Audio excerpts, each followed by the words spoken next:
jó. Ha én egyszer megkértem, hogy üljön át, akkor én nem már még egyszer gyere, csinálj. tartana át ülni. Igen? A másik lelátom valami ott van. Onnan nem látom. Azért raktátok át.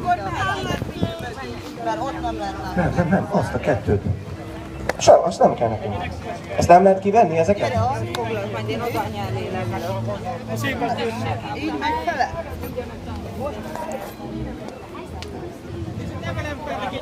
Akkor az lenne a kérésem, hogy kicsit kijebb tegyétek. Tehát egy 10-10 méter, 5-5 méter. Jó, megcsináljuk akkor? Köszönöm. Már? Akkor se lesz ráforduláson, de akkor el tudsz oda esetleg menni. De amikor ők adják a pénzt, akkor miért én szóljak neki? Menjen oda, panaszkodjon neki. Mit csináljuk a dolgot? Hát szépen megkértük, nem? Szépen megkértük. Én vendég vagyok. Közben sok szeretettel köszöntöm a kedves közönséget, én Pintér Tibor színművész vagyok, a Nemzeti Lovas Színház igazgatója. És bár nem nagyon szeretünk próbálni közönség előtt, de most nincs más esélyünk, mert a lovaink nemrég érkeztek, és ez a 1 óránk, hogy próbáljunk, önök most szórakoznak.